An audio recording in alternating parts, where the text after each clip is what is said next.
motivation prayer. So if you don't have that yet, please just relax and listen to the words and try and give them meaning, and you'll have the text before too long. So this first prayer is the altruistic motivation, which is the setting the intention for why we are doing these teachings, why we are receiving the teachings, why we are doing practice and study.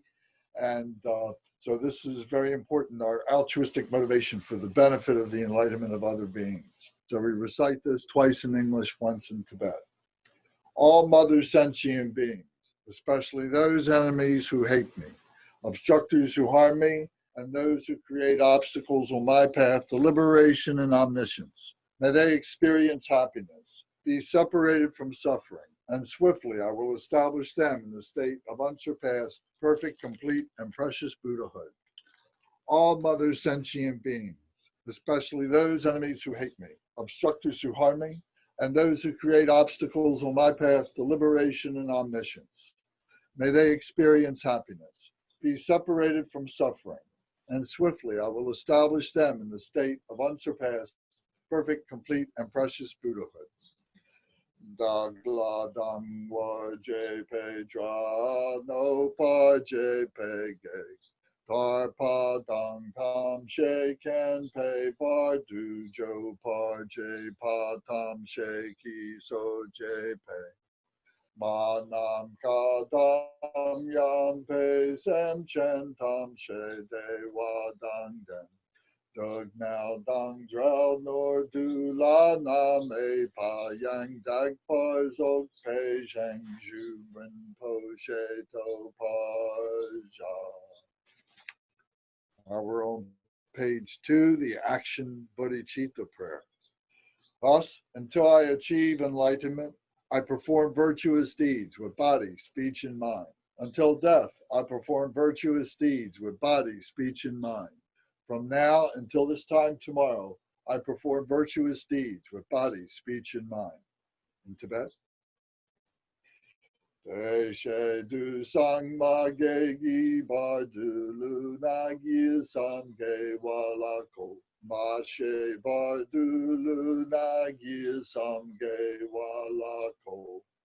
Du de ring ne song te ni ma sang ta sam gi ba du lu na gi sam ge wa ko.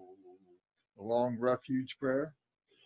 We take refuge in the kind root Lama and lineage Lamas. We take refuge in the deities of the mandalas of the Yidams. We take refuge in all the exalted Buddhas. We take refuge in the perfect Dharma.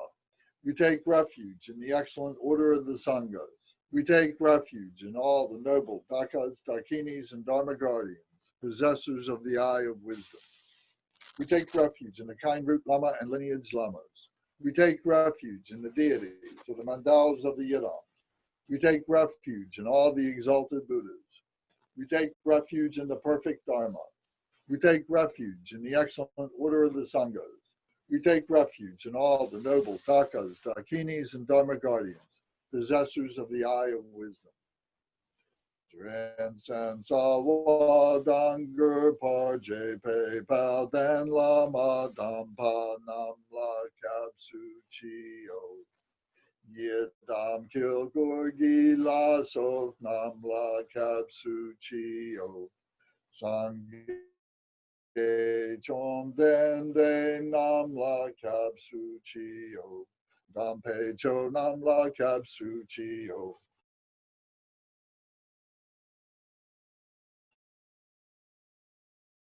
Peo.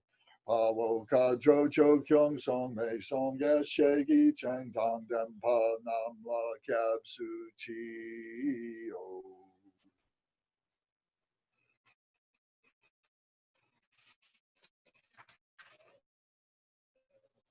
Next prayer is taking the Bodhisattva vow on page 4.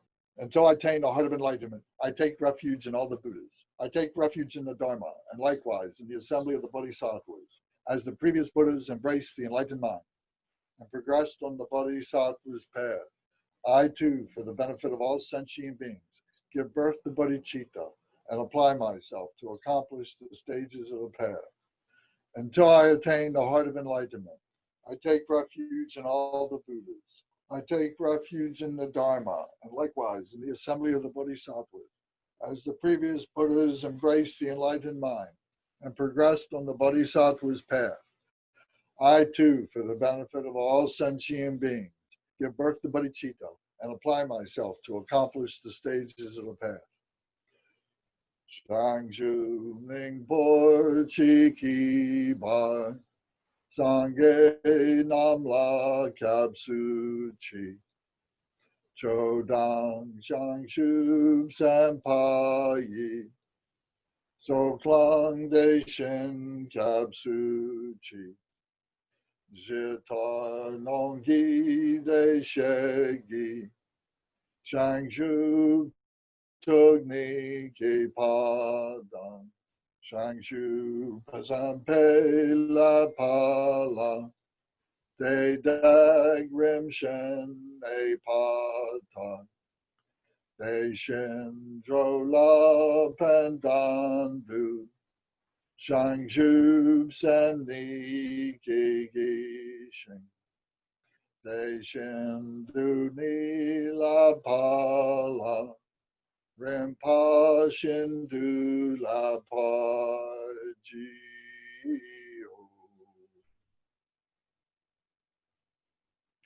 In the Buddha, the Dharma, and the Sangha most excellent, I take refuge until enlightenment is reached. By the merit of generosity and other good deeds, may I attain Buddhahood for the sake of all sentient beings. In the Buddha, the Dharma, and the Sangha most excellent, I take refuge until enlightenment is reached. By the merit of generosity and other good deeds, may I attain Buddhahood for the sake of all sentient beings. Sangye Chodang Soki Chodam Shangshu Bardu Dagni Kapsu Chi Dagi Jinso Ki Pe So Namgi Drola Penshir Stange Jupasho. Next is page 6, the four immeasurables. May all mothers, sentient beings, boundless as the sky, have happiness and the causes of happiness. May they be liberated from suffering and the causes of suffering. May they never be separated from the happiness that is free from sorrow. May they rest in equanimity, free from attachment and aversion. May all mothers, sentient beings, boundless as the sky, have happiness and the causes of happiness. May they be liberated from suffering and the causes of suffering. May they never be separated from the happiness that is free from sorrow. May they rest in equanimity, free from attachment and aversion. Manam gadam yampe samchen tam she de wadang de we gurdang dempa jurchi. Dug now dang the now gi gudang drel war jurchi. Dug now me pe de wadang mitra war jurchi. Nay ring chak dang ni dang dwell wei tang nam la nay par chi.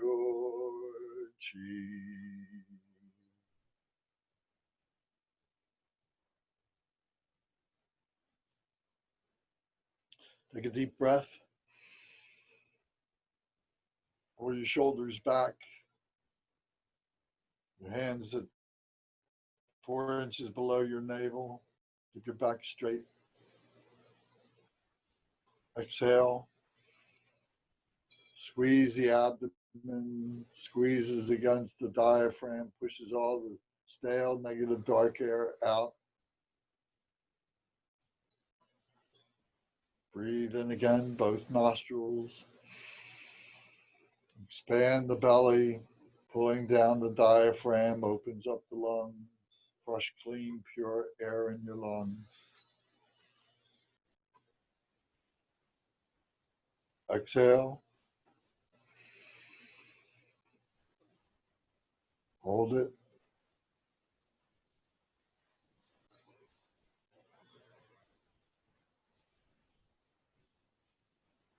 Breathe in.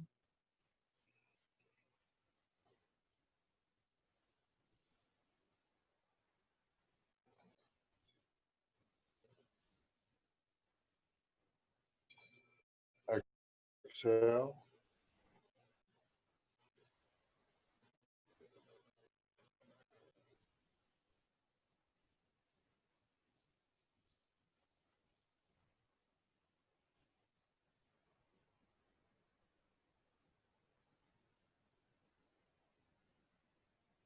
Breathe in.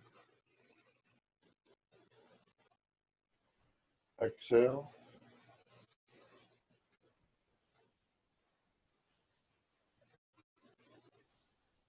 One last time, breathe in very deeply.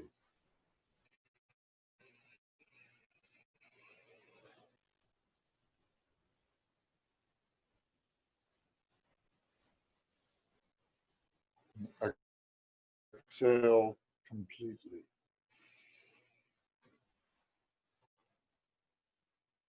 Stay relaxed. Keep your shoulders relaxed.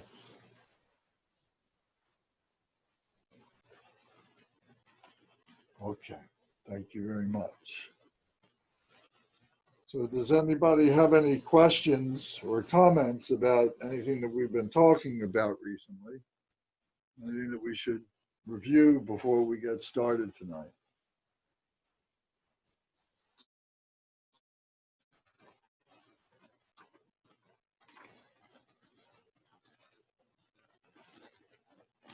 Okay. So then, as you should recall, then we've been talking about the generation stage of meditation, of deity yoga meditation. So first, we are visualizing the environment, the space around us as being a Buddha field. And then we are visualizing the space around us, and we are visualizing the seat of the mandala of the deity. And now we're working on visualizing the deity itself. So these practices, this generation stage, applies to all the deity yoga practices that we'll ever be doing. And so by learning these gives us a template on how to do our practice and so on. I would like to recommend to you that before we get into the real deity yoga, if you spend time, if you need something to meditate on, that you spend time on the seven limb prayer, page 10 and 11 in this book, the seven limb prayer, or the seven branch prayers, it's also called. And by taking it one line at a time and thinking, contemplating each line, one line at a time. And if you need to research, if you don't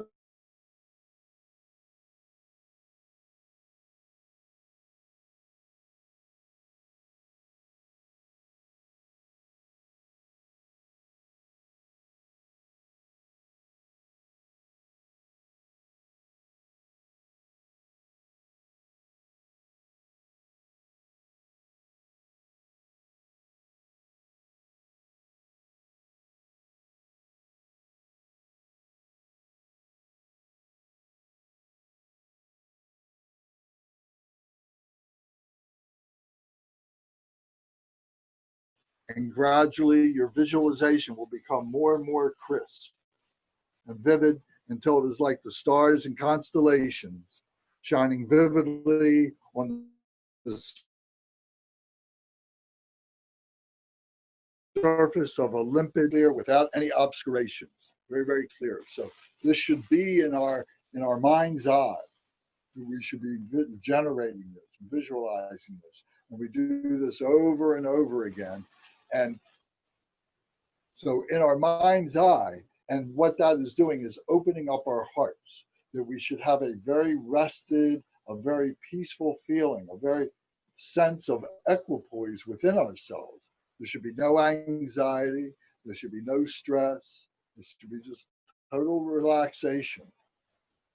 So if the visualization comes difficult to you, that's fine. You know, you just work on it a little bit at a time. So you go through all these stages until you're able to go from one stage to another. So that's what all this text is all about. So these texts that I've sent you, the things that are in the book here, are very helpful. So maybe you would need to kind of rewrite it in your own note form, in your own way, so that you can build your own system of being able to go through these stages.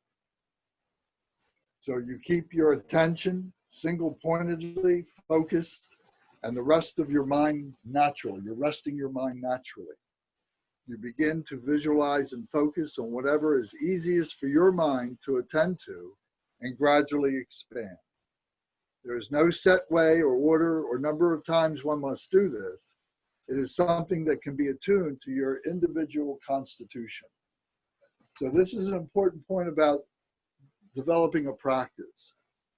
We have a template, but you can vary the template based on the way that you need to approach this. And keep in mind that that may change, that what you're doing now, you may simplify things because it's easier for you now, but later on you may find how it's clear for you to get a little bit more elaborate, things that you kind of went over, that you glossed over. Later on in your practice, you may find that now you may be able to address that. So whatever keeps you comfortable, whatever keeps you positive about doing practice, whatever keeps you looking forward to doing your practice is all good. So it's your practice.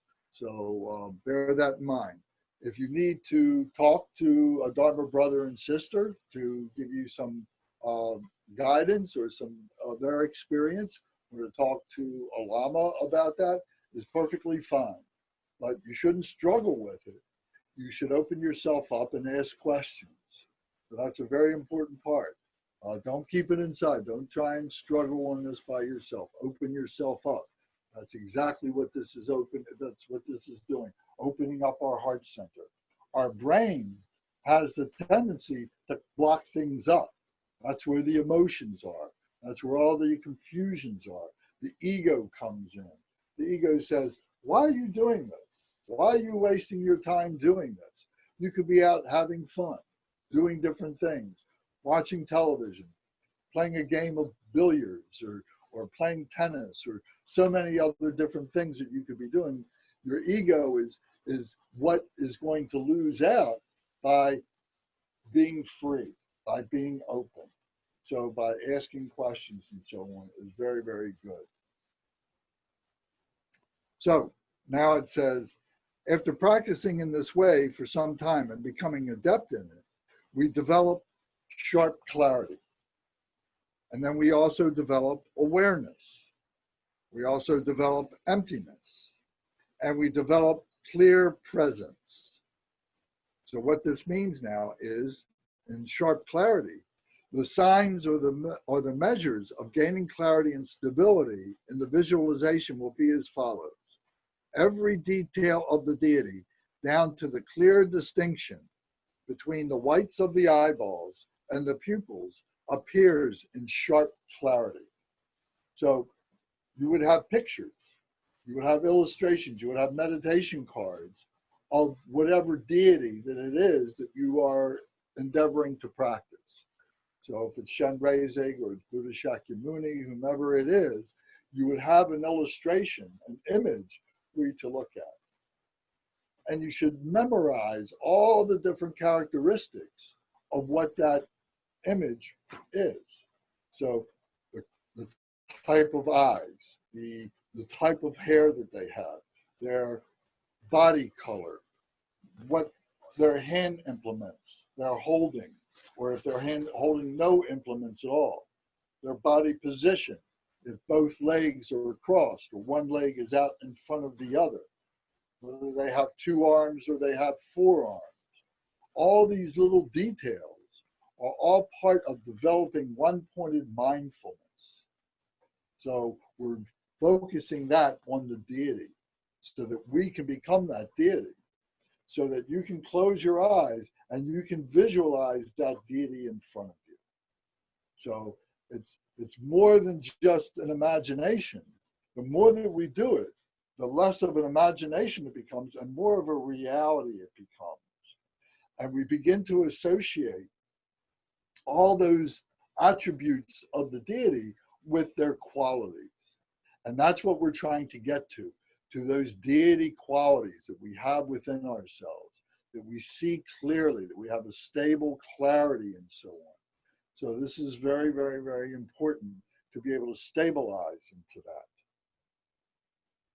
So along with this comes an awareness, this clarity and awareness, not a state of lethargy or dullness. So we should be feeling enthusiastic about this. We should be feeling happy about this. We should be joyous about this. We shouldn't be feeling sleepy, or we shouldn't be feeling lazy about it, or we shouldn't be too agitated about it. Oh, I got to do this. Oh, I got to do this. I'm doing it wrong. I'm doing it wrong. We shouldn't have that feeling either. It should be very relaxed. If it's not, then what you should do is come back out and start over at shamatha meditation or other stages that we've been using to build up to this. Or maybe we just need to take a break. If you're that agitated, if you're that sleepy, then maybe you need to take a nap. Maybe you need to take a rest. Don't fight it too much. You know, if you fight the agitation, if you fight the sleepiness, then you're building up discouragement for yourself. It's better to just take a break and come back later on. Maybe later on is in a 5 or 10 minutes.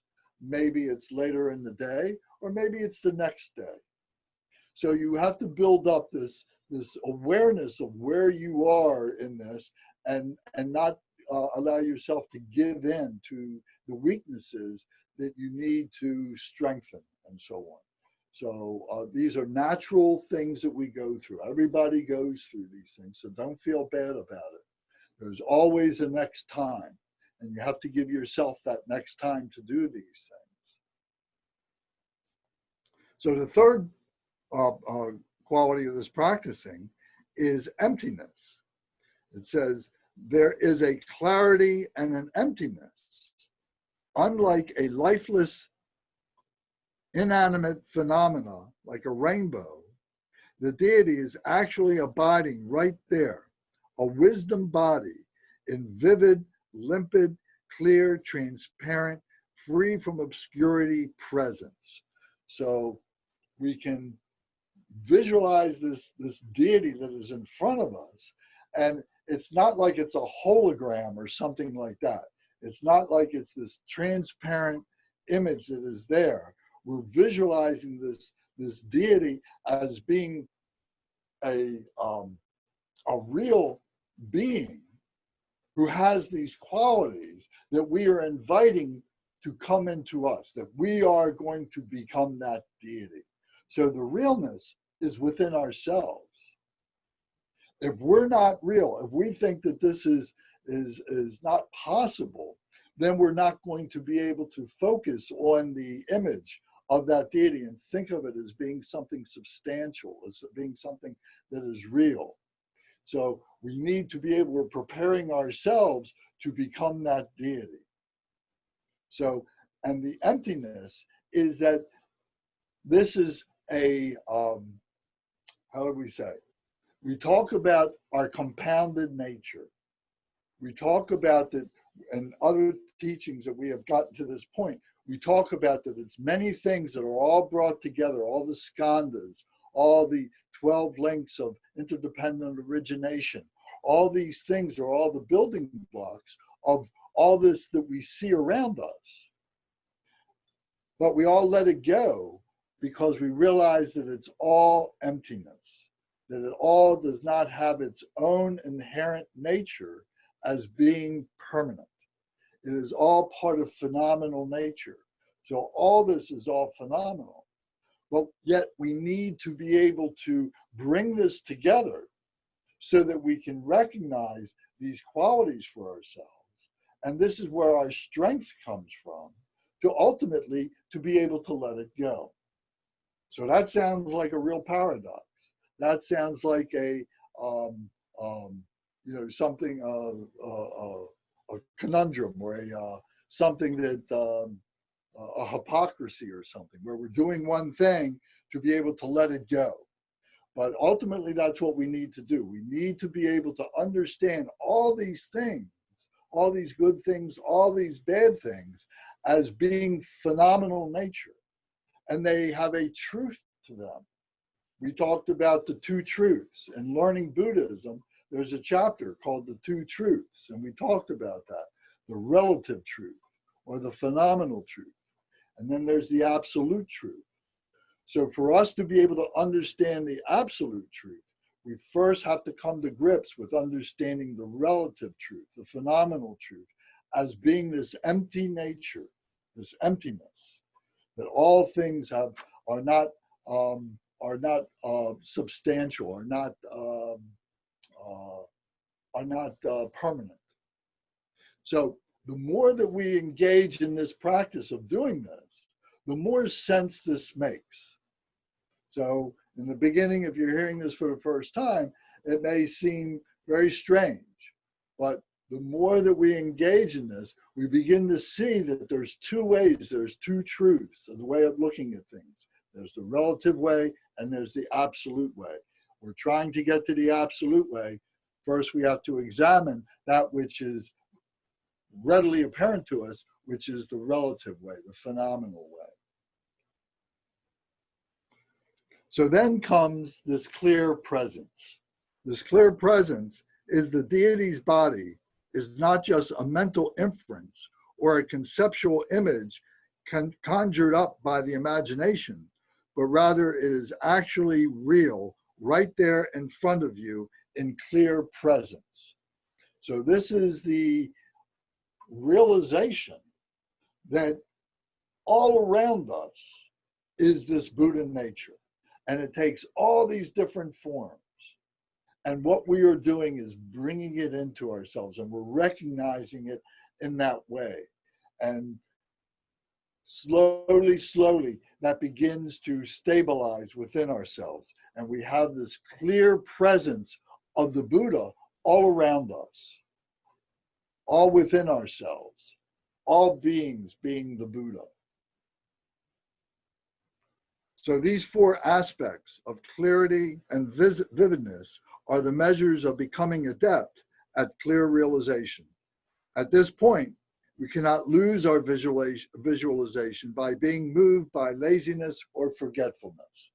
So to whatever degree we can bring this one-pointed mindfulness of this deity visualization to ourselves, we have to work to stabilize that and not let it kind of leak out of our mind. We have to keep our mind strong with this. If it does begin to fade, then we kind of go back and we start over again and we try and stabilize it. If we lose it altogether, then maybe we pick it up again the next day. But the more that we do it, the stronger it gets. We can begin by reading these things and contemplating these things through the intellect. And then we can begin to do where our contemplation then becomes more practice and becomes more meditative. Meditative means that it becomes very natural. We're not thinking about the process, we just become the process. So we have to allow ourselves to let that process manifest, allow it to work. So now it says stability. In addition, our visualization, the clear, vivid presence of the deity, does not become dim. It doesn't flicker, or as if it's shrouded in a fog or a mist. Even after we have been resting our minds in this nature for a long time, we will not be disturbed even by the subtlest thought. So imagine that you've been looking at an image of Buddha Shakyamuni, or an image of green Tara, or an image of Shenrezig, any of the deities, that we can look around, we can be disturbed, but we still carry that image. We still carry that stability with us. It's not lost. We're not being lazy. We're not being agitated. It stays with us.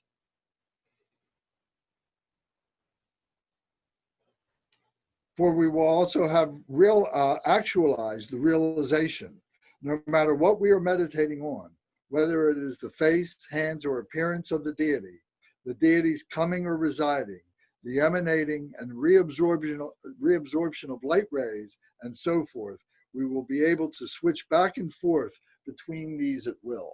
So it becomes that stable in our mind, but in our heart mind. We're not seeing it with our eyes.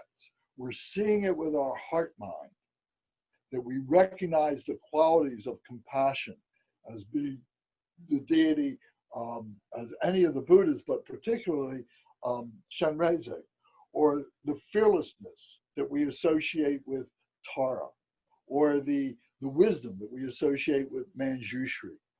So any of these deities have these qualities, and we begin to link all these things up together, and that stays with us in our heart mind. So we begin to have these heart thoughts of what it is to be the deity, that the deity is there in front of us in all of this.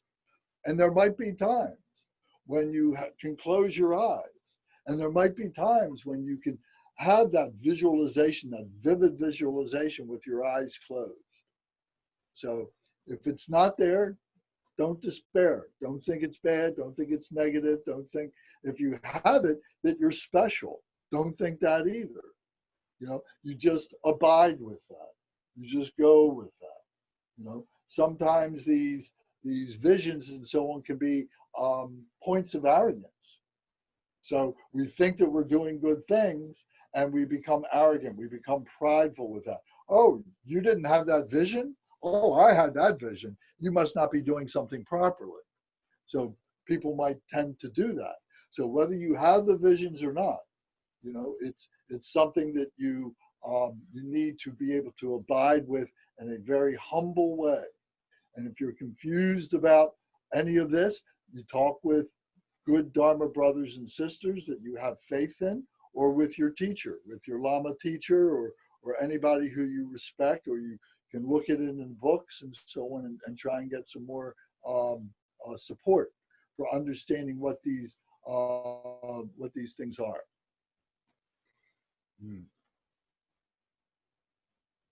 So you'll be able to switch back and forth with all these things. They become that stable. You don't lose it. If you start looking at the legs, you don't lose what the face looks like. If you look at the face, you don't lose what the hands are looking like, and so on like that.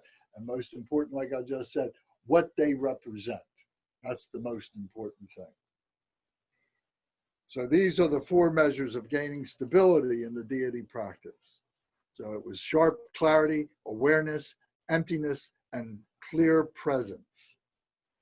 So now the second of these necessary elements for deity development is stable deity pride. So what we've been talking about is the visualization. That was the first part, was the visualization. Now we're going to develop deity pride. So let me read the second, so I just read that. The stable deity pride is taught as an antidote to our ego clinging and sense of self. We have grasping at a self and grasping at the existence of objective reality. The first one, self-clinging, refers to the sense of me and I that we have had since time without beginning. So that pridefulness that we have of I, me, that I'm real, that my body is real, that my personality is real, that my life is real. All this is real and substantial and permanent. So that's a pridefulness, and that I have such a wonderful life, that I'm born in a wonderful place, that I live now in a wonderful place, that I have a wonderful education, that I have all these possessions, that I have in a family, that I'm in a sangha. I got all these things, all can become egocentric points of pridefulness. So this is not what we're talking about. This is what we need to let go of is that kind of pridefulness. This is the self-clinging, the sense of me and I. So the next is between clear and vivid visualization and deity pride, the latter is actually more important. If we do not have full conviction that we are the deity, even if the visualization is clear and vivid, we will remain stuck in our mundane state of mind. Having a clear visualization alone is thus pointless. So in other words, just visualizing what that deity looks like without understanding the meaning of what that deity represents, that's the point of, that's where this deity pride is realizing the compassion, realizing the wisdom, realizing the fearlessness, realizing the healing, realizing the different qualities of the activities of that particular Buddha. That's what we're trying to get to. The vividness of the visualization is all a means to be able to help us to develop our one-pointed mindfulness. But at some point, that goes away. And what we're left with is that deity pride. When we bring the deity into ourselves, we are developing that deity pride that, yes, I am that compassion. Yes, I am that wisdom. Yes, I am that healing of whatever that particular deity happens to be. So if it's medicine Buddha for the healing, if it's compassion, it's Shenrezig. If it's wisdom, if it's Manjushri, if it's fearlessness, it's Tara. So we begin to recognize that we are the deity, that we are any one of those deities and all of those deities. We can be all of those deities. All of that is within ourselves. So we develop this deity pride that all this is within ourselves. So it is also important not to think of the deity that we are meditating on as just a focal object in our mind. We should have the sense of inseparability between the deity appearing and the one who is meditating on the deity. In this way, we are training ourselves to be inseparable with this sense of I am the deity, and this deity pride insulates us from any obstacles. So as we bring the deity in, as we have the realization that, yes, I am the deity, then this comes this inseparability. So if you recall, at the end of our prayers, our dedication prayers, we go, Om, Ah, Hom, the body, speech, and mind, the Buddha, the Dharma, Sangha. So we're visualizing the body, speech, and mind of the deity, and that we want our body, speech, and mind to become inseparable with the deity, all the deity. So we do it one deity at a time. But this is what we're doing so that there becomes no difference between my body, speech, and mind and the body, speech, and mind of the deity. And this comes a little bit at a time. And there'll be, those aha moments. There'll be those epiphanies. There'll be those moments of clarity.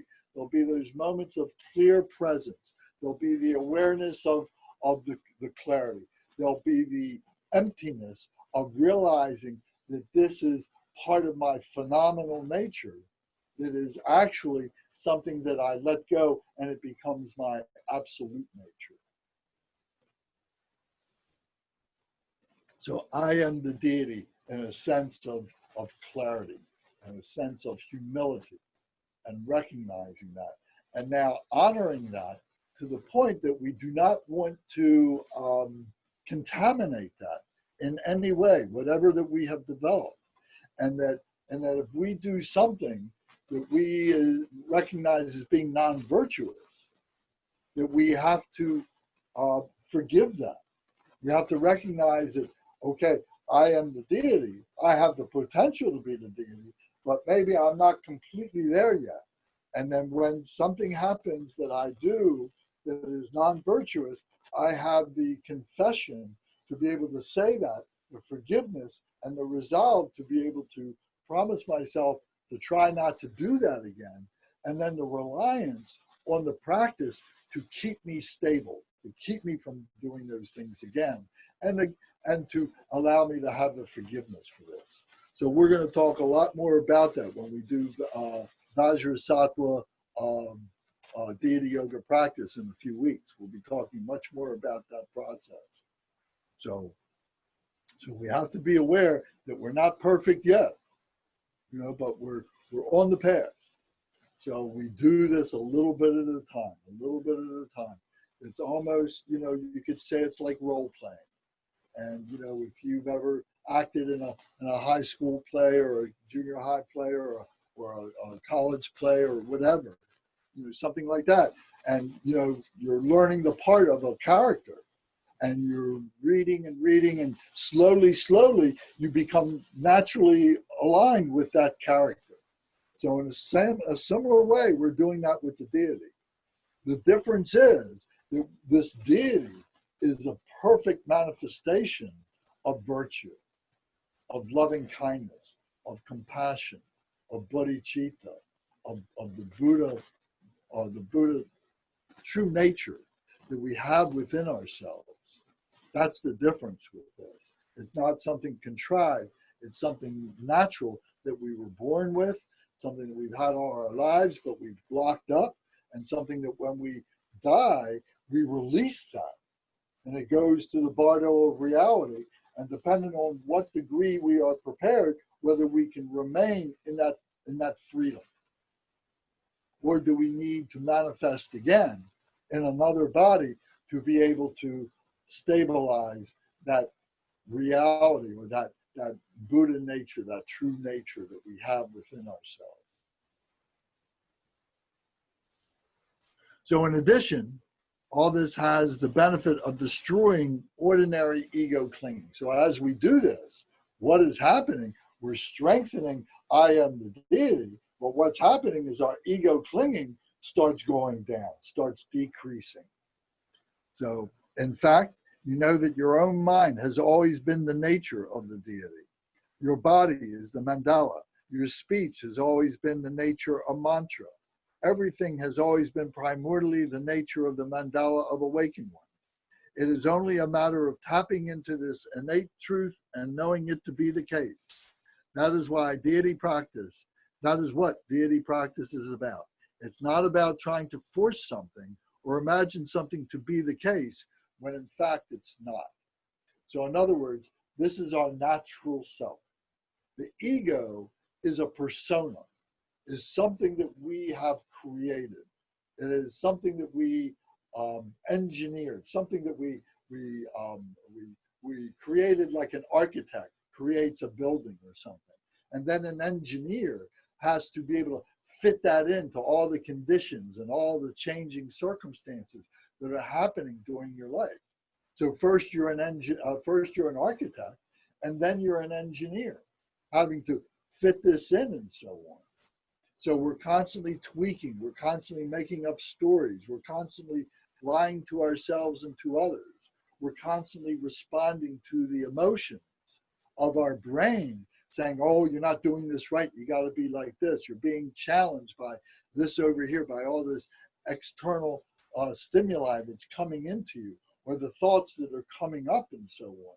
And you spend your whole entire lifetime going through all this emotional stuff and all this rearranging, all this engineering and stuff, responding to all these conditions and so on. But in our true nature, all that goes away. We cut through all of that and we just become peaceful. We just become loving kindness. We become compassionate for those who are still suffering. We become joyous for ourselves and joyous for all beings, at least for the potential of what they can be, and for the joy, and the joy is for those who have found what it is that you have found. And the equanimity, the equipoise, the sameness, the balance within all of that, so that you're not disturbed in any of that. That whether somebody is aware of these things or not, it doesn't upset your equipoise. If you slip, something happens, and you have non-virtuous thoughts, or you do a non-virtuous action, that you don't lose your equipoise. You say, oh, I made a mistake. I admit my mistake. I realize what it was why I reacted that way. And I know how to fix that. And I go back and I repair that. And I come back and I'm right back to where I wanted to be in that virtuous state. So this is what we're trying to do. So whether we are wherever degree of where we are, sometimes we're 50-50, sometimes we're 60-40, sometimes we're 80-20, in any direction. But to see that it's a work in progress. As long as we're breathing, we are practicing our dualistic nature. It's part of our human condition. It's part of our human nature. And to be able to accept that, to accept our imperfections as a human being. But if we can transcend our humanness and just rest our body and rest our intellectual mind and open up our heart and rest there as a human being, now we have transcended. And now we become that Buddha nature. Now we become that true nature that we're looking for, that we can stabilize. That's what we're trying to do.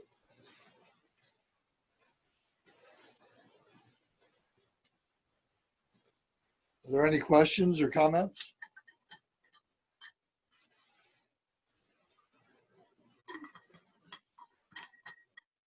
Okay.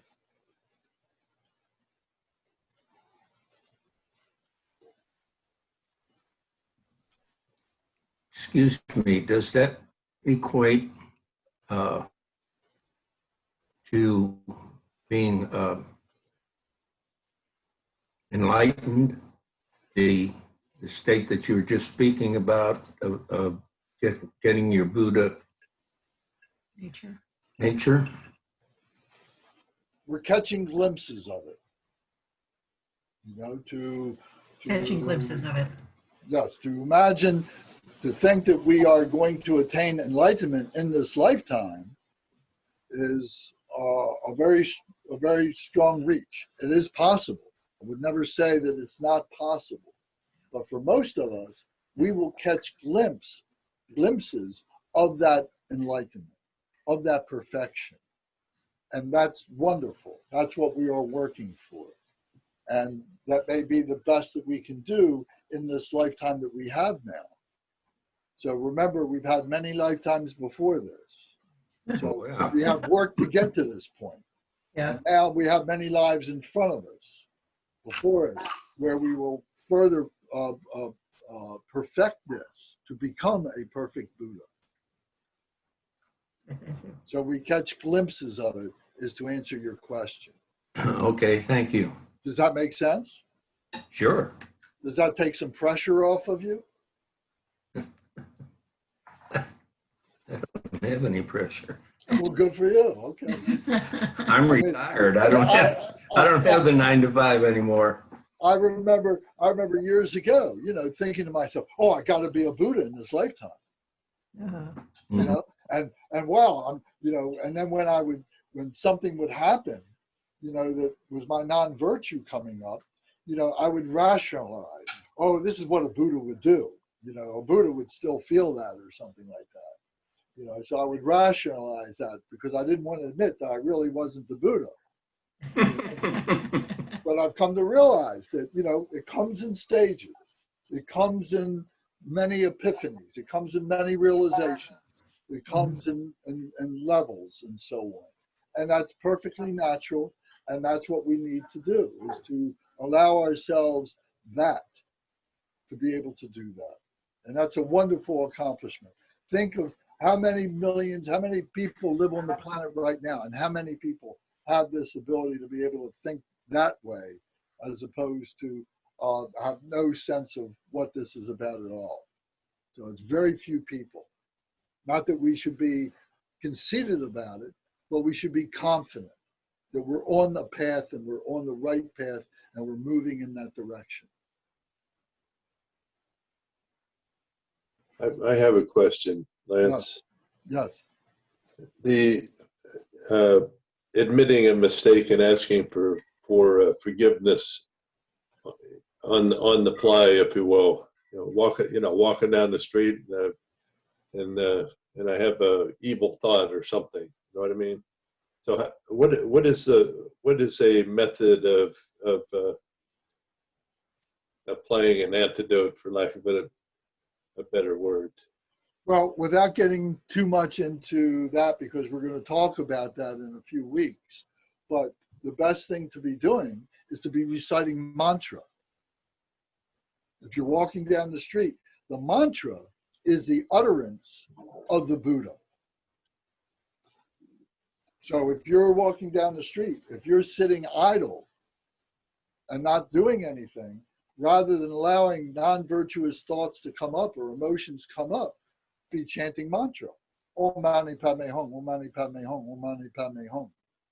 Or I'm sorry, Tari Tere Soha, I'm sorry, Tutari Tere Soha, I'm sorry, Tutari Tere Soha. Or Om Bajra Sattva Samaya Manu Palaya Bajra Sattva Tenopa, etc., etc., etc. So we have all these mantras that we have some degree of familiarity with. And those that are easy for us to remember, those are what we should be doing all the time. This is why you should be having your beads with you. You should be having a wrist mala or something like that. And you can be using this all the time. And if you've ever spent any time with the lamas or many of the Tibetans or the holy people, whether they're Tibetans or they're Buddhists or not, but whether they're in Asia or wherever, but when you're with holy people, you will find that they are doing things like that. They are not letting their minds wander aimlessly. When things are quiet, they will go to their mantras. So this is a way to be able to stabilize your mind in that kind of situation, Ed, is to, if you think a bad thought, you see somebody, you think a negative thought about that person, is forgive it and then go to your mantra. Let it go. I didn't mean to do that. That was a silly thing. It was a stupid human thing for me to do. And I'm not going to waste any more time thinking about it. Om Mani Padme Hum, Om Mani Padme Hum, Om Mani Padme Hum, Om Mani Padme Hum, Om Mani Padme Hum. All right, great. That did it right there. Thank you. Okay. Okay. Any other questions or comments? All right. And by the way, Ed, thank you very much for joining us tonight. Yeah, I had a little bit of difficulty figuring out how to get into it, but yeah, I plan to continue. Thank you. Well, good. I know Ed from many years ago back at Tibetan Meditation Center in Frederick, many years ago. Okay, well then back to the book. Does anybody need to stand up and take a break, take a stretch or anything like that? Okay, then we'll continue. If you need to stand up and stretch, go ahead. You can stay in earshot of what we're doing here. That's fine. I mean, that's an interesting point. Let me make a point to you. One of the things that I've always liked about Tibetan Buddhism is the relaxed way they do practice and meditation. Some traditions, and not to knock other traditions, Zen or anything like that, but sometimes, there's these attitudes, oh, you got to work through the pain. You can't move. You got to be in this position. You got to stay there for an hour without moving. And you got to work through the discomfort and so on. The Tibetans don't say it that way. They say, if you've got some discomfort, just do what you got to do to relieve the discomfort and get back to your mindfulness, get back to what your practice is. There's no need to have to suffer. So I say that, so when we're doing our teachings, doing our practices, whatever it is, if you need to move around, you need to stretch your legs, go right ahead. And what you find is you can keep your mindfulness even though you're doing that. So I hope that helps. Okay, so now I'm on page three in this handout, and we're on part 3, the third, where it says the third element of deity development stage practice. Deity development stage practice is known as recalling the purity. So first we did the visualization. Then we're building the deity pride. that I am the deity, but in a humble way. And now recalling the purity of the deity. So this goes to that, what I was saying with the visualization. What does that all represent? It represents the purity of the deity. What is that? Is it pure compassion? Is it pure healing? Is it pure wisdom? Because all these deities are perfection. That's why we are using them as our teachers, because they are the perfect teachers. They are the perfect realization. They are the perfect perfection of whatever that is. They will not fail us. We may fail them. They do not fail us. So we have to recognize that through this deity yoga practice. We gain confidence in that more and more and more. So now we are recalling that perfection. We're recalling the purity. So this refers to training in the dynamic energy of the play of appearances and emptiness. Recognizing that the deity appears in form, body display, but has never deviated from the nature of Dharmakaya. Clinging to the appearances of an external world and its contents as being real and inherently existing is what is known as clinging to the realness or self-nature of phenomena. You need to look at this. This paragraph is very, very important. It says a lot. This refers to training in the dynamic energy of the play of appearances and emptiness. The dynamic energy, dynamism implies a dualism. This is part of our human nature. The Buddha is transcendent of this. Our Buddha nature is transcendent of this. But we are caught in that dynamism. And we're looking at the appearances and we're looking at the emptiness, or we're trying to understand the emptiness. We're trying to abide in that emptiness. It here is an appearance, but we have to recognize that it is empty of its own true nature. This is the two truths. And when we are able to be stable in that, we suddenly recognize, or we suddenly realize, or the spontaneous presence of the absolute nature becomes what we become, is subsumes all that relativity. All that relativity is subsumed by the absolute. So this deity appears in a form body display, but is never deviated from the nature of Dharmakaya.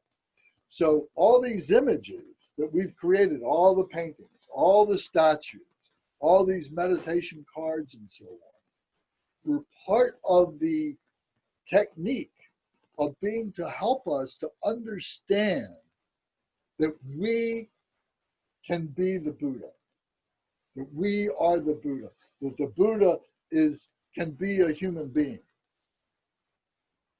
So, but all this is a display. It's not absolute. That display is not absolute. It is a relative display. It is an appearance. What is absolute is the Dharmakaya. Is what is represented here is the Dharmakaya, the truth body of the Buddha. Remember, there's three bodies of the Buddha. There's the Dharmakaya, which is the truth body. There's the Sambhogakaya, which is the speech body, or the emanation body. And then there is the Nirmanakaya, which is the emanation body, the emanation of that true nature of the Buddha taking a human form to come and teach us, so that we can hear them, we can see them, we can touch them, and we can relate to them because they're human beings, but they are truly transcendent. So recognizing that the deity appears in a form body display, but is never deviated from the nature of Dharmakaya. So we can look at beings today. We can look at somebody like Gotchen Rinpoche. So whether you think that he is a Buddha or not. Many, many, many, many, many, many people do regard him as a living Buddha. That despite all the things that he says and does and has done and so on, that he is the pure display of Dharmakaya, of bodhicitta, and he does not deviate from that. So it's there for each one of us to examine. But there's many other beings who may not be lamas, beings that we can read about, beings that we can study, stories that we can hear to tell us what the life of a realized being is like. So this is recalling the purity. This is understanding that. This is seeing the dynamic energy of the display of appearances and emptiness. Yes, they're living, they have a human form, they are living and so on, but at the same time, they remain in Dharmakaya at the same time. So this is the self-nature. We're talking about the self-nature of phenomena. If we cling to the body, that this phenomenal nature itself is permanent, then that's a fault. That's what we have to overcome. That we have to say that Garchen Rinpoche is much more than just his body, much more than just his appearance, or any other realized being like Garchen Rinpoche is much more than their physicalness. So there is something else that we need to recognize that is absolute, that is invisible. And we recognize it through our being able to capture that with a glimpse, one glimpse at a time, of our bodhicitta, of our Dharmakaya. Then we say, oh, that's what it is. And then you begin to see it in the others. Then you begin to see what's really going on around you and so on. So recalling the purity is taught as an antidote to grasping at the self-nature of phenomena. So the self-nature of phenomena is saying, oh, this is permanent. The body is permanent. This phenomena is permanent. This purity is the antidote. This recalling the purity of the absolute is the antidote to grasping at that. The self-appearing mandala of primordial knowing is beyond any conceptual limitation of face, hands, color, shape, and all the rest. So we have to look inside the heart center, not literally the fleshy heart, but is in the heart center. And remember that when we were conceived, we talked about this before, here's the ovum of the mother, here's the sperm of the father. They come together, and then here comes the spirit. All these three come together, and now this energy, this force, this life force is running up and down inside our body, running down through our central channel, parallel to our spine. And this is our life force. So that's the important thing. All the other stuff, the hands and the body and everything, that's all temporary stuff. That's just carrying all of that. So now we come to, however, the Buddha's awakened qualities, such as the 37 attributes of enlightenment and so forth, arise to the perceptions of being symbolically as the immeasurable deity Pallas, and the deity with specific hands, face, multiple different attributes. These are all symbols pointing to the absolute nature. So here is listed the 37 factors of enlightenment, which are included here. And this is all symbolic. This is all appearances. It all points to that true nature, but it is empty of its own self. But they point to this. So this is one-pointed mindfulness, to be able to, it's like looking at this, and then all of a sudden it goes beyond any conceptual imagination that we can create for ourselves. So you can look in the jewel ornamental liberation. I know that this is listed in the jewel ornamental liberation. I know this is listed in other Mahamudra texts. I know this is listed in the Abhidharma text and so on. So you can research this. You can look at this more and more and more. But, you know, this is the work of the scholars. You know, you can read this and maybe be inspired by this. But to spend a lot of time on this now, you may not be ready for it. So you just be inspired by it. But you've got other work to do with these visualizations and with the recalling the purity and with the you know, creating the stability of deity pride and so on like that. So we have other things to do. This is part of it. So then it says, following are some examples of how the purity of deity appearance works.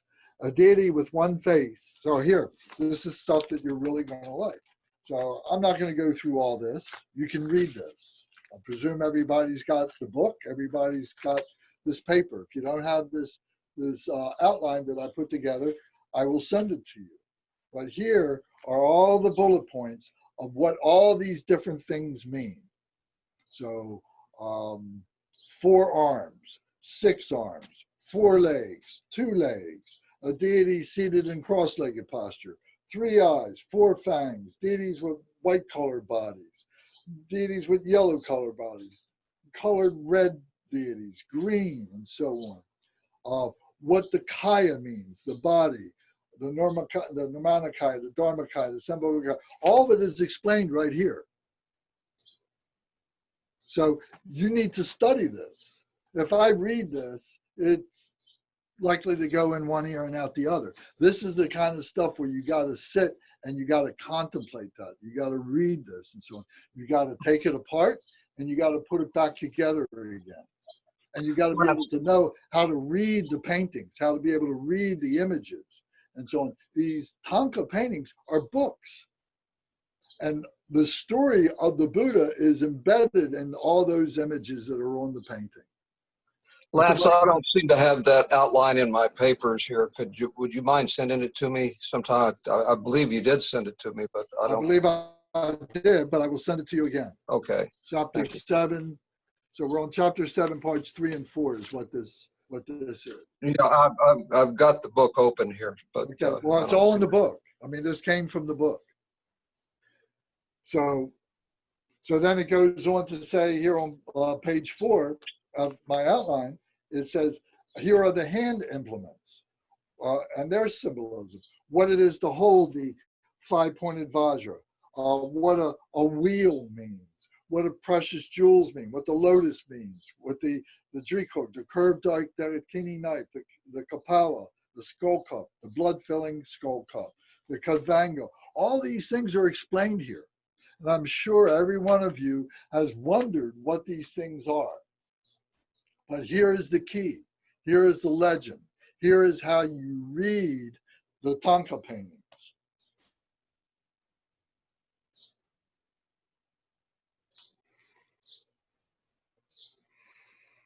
Okay, any questions about that? I'm going to move on if not.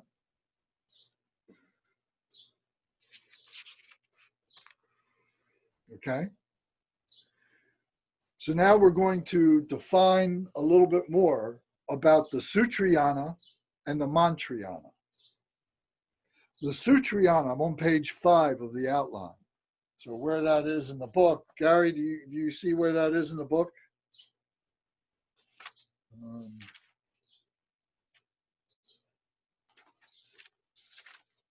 me see if I can find it for you.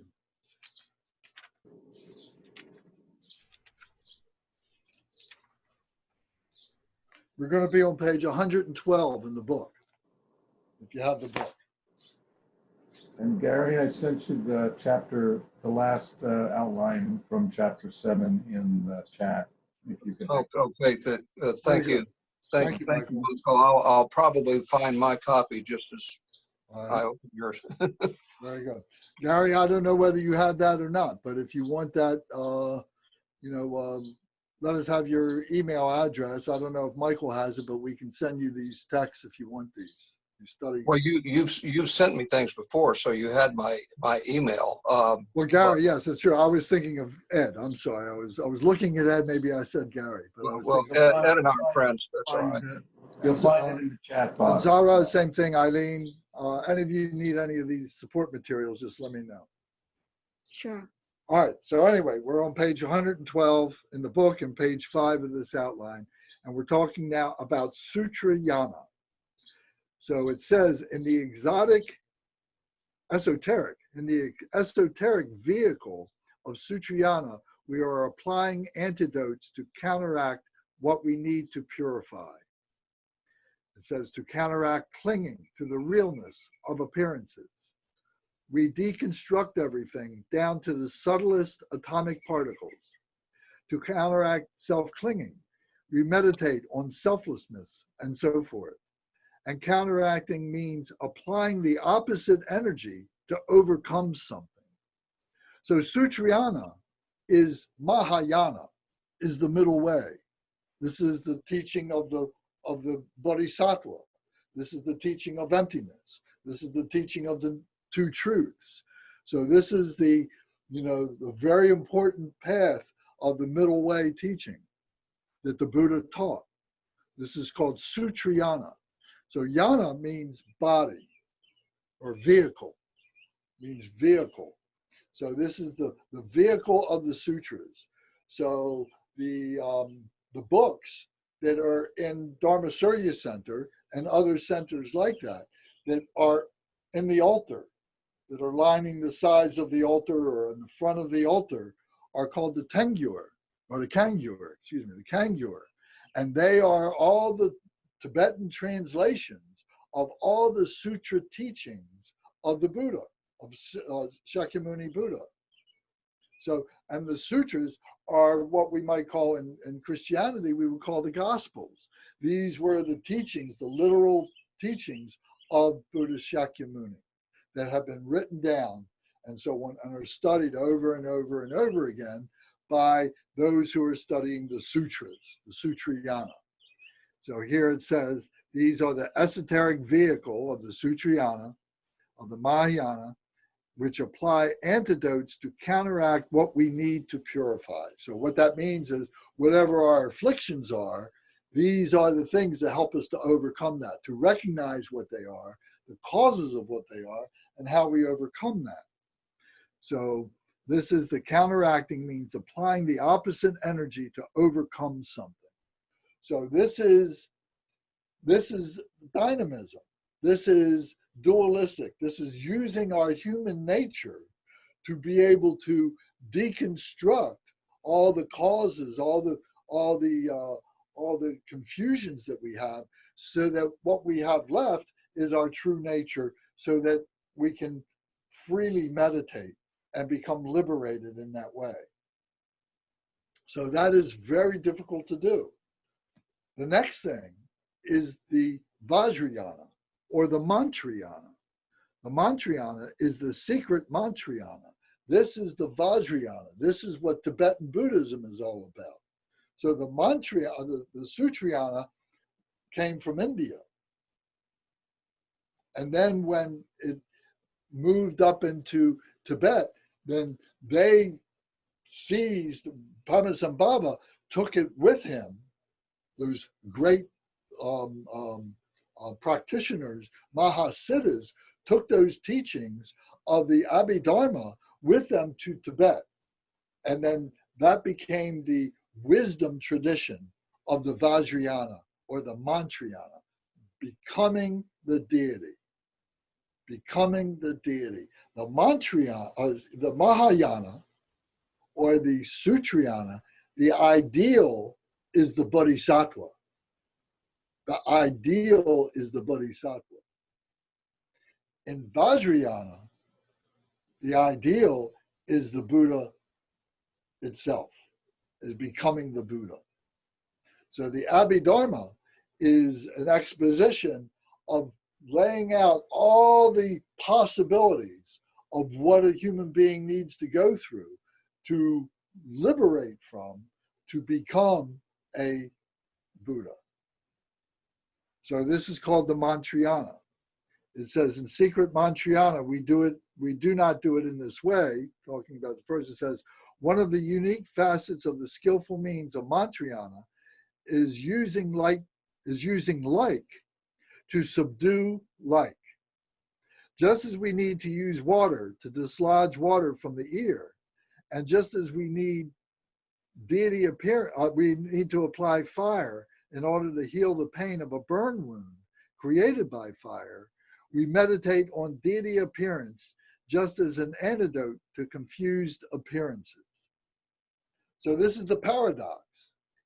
We're using like to diffuse like. What we're trying to get to is inexpressible, is non-conceptual. We don't have words for it. It's an experience. So what we're going through is we're saying it's like this, but it's not like that. It's like this, but it's not like that. And we go through this whole process. And slowly, slowly, slowly, we begin to let go of liking this and not liking that. We go through all this process. We see that all this stuff is just all compounded nature, is all part of our human nature. And we begin to let go of it. And we begin to simplify.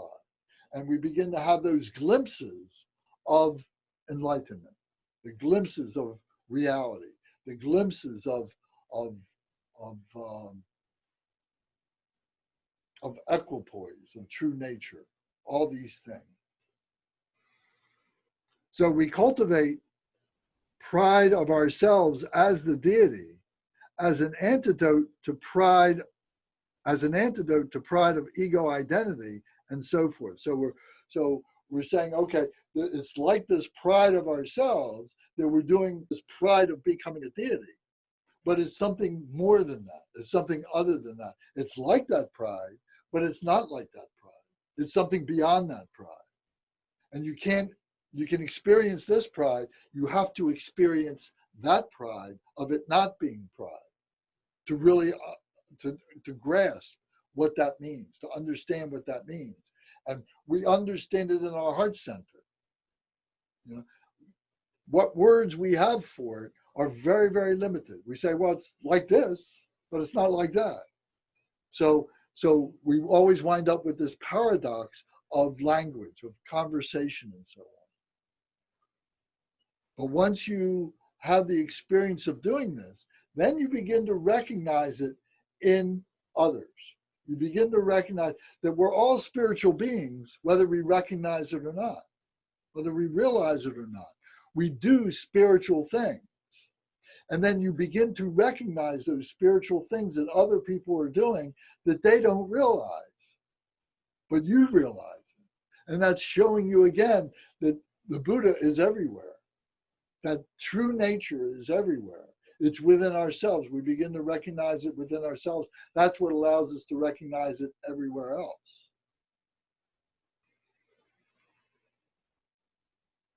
So in this way, we meditate on concepts to overcome concepts. It is the skillful means of Mantrayana that dispel impure concepts. So this is Vajrayana. This is Mantrayana. Mantrayana is saying this is the mantra vehicle. Mantra. So this goes back to what we were saying. If you're not doing anything and you're just sitting there waiting for a bus, Om Mani Padme Hum, Om Mani Padme Hum, Om Mani Padme Hum, Om Mani Padme Hum, Om Mani Padme Hum, Om Mani Padme Hum, or whatever mantra it is that you want to recite. Because those are the words. That is the speech of the Buddha. It doesn't matter. And if you don't do that, you all know the truth, that what happens is you start seeing that person, you start having, a disparaging thought about that person over there. Or you start thinking about something that you got to do that is unpleasant that you don't want to do. Your mind begins to wander. You start looking around and you say, oh, I would love to have that car. Boy, would I like to drive that car. And your mind begins to wander. The monkey mind takes over. So we have to replace the monkey mind First, we overcome the monkey mind. We go through a process of doing that. And then we have to fill the void now with mantra, with the deity, with the speech of the deity. And that keeps the heart open. If you're really doing this with one-pointed mindfulness, your heart is wide open.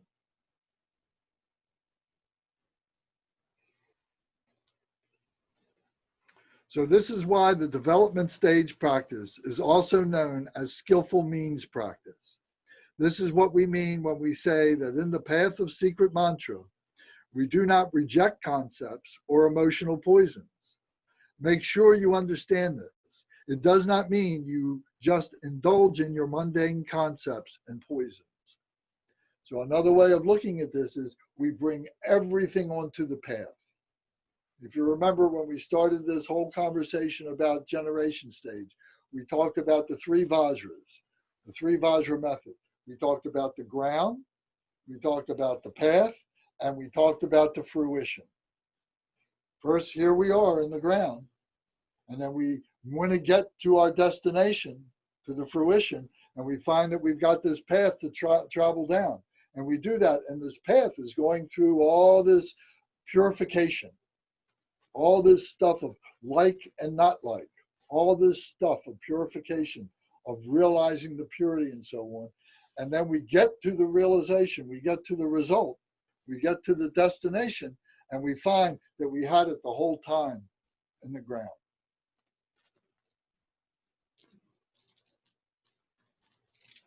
So, but we got to go through this process on the path.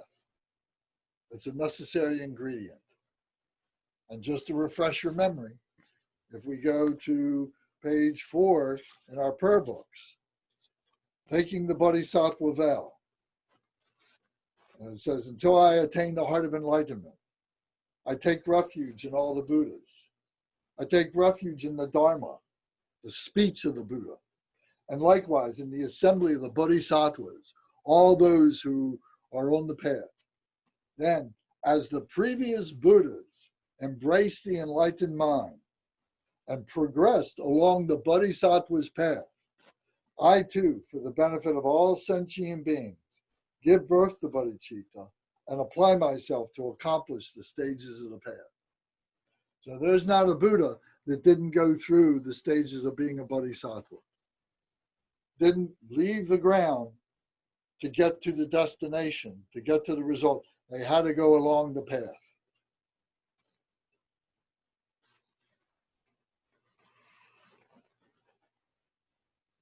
Okay, so now we come to the part of enlightened speech. So next there is the yoga of recitation, an aspect of enlightened speech. So this is the intellectualization of the Buddha, of the true nature of the Buddha, this enlightened speech.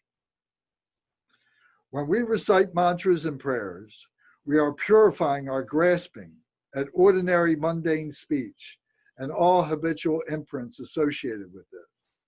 When we recite mantras and prayers, we are purifying our grasping at ordinary mundane speech and habitual imprints associated.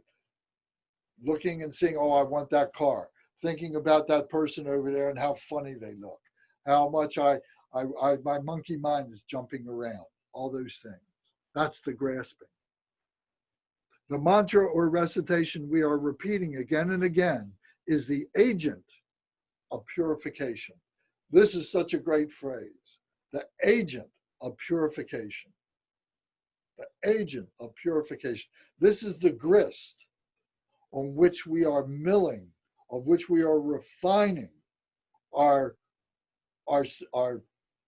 being, our thoughts, our confusions. We're milling it with this grist. We're making this grist between these two grindstones, if you will. We're tempering ourselves with this, the agent of purification through the mantra. When we do practice, when we do deity yoga practice, if you're really sincere about the practice, if you've ever been on a retreat, a serious retreat, and you come to the point where you do the mantra recitation, after you've done the generation stage and the meaning of the mantra and everything, and then you recite the mantra. You don't stop after 3 mile rounds. You don't stop after 1 mile round. You don't stop after 5 minutes or 10 minutes. You go on and you do thousands and thousands and thousands, not of beads, of mile rounds. If you want a transformative experience, you do a mantra 100,000 times.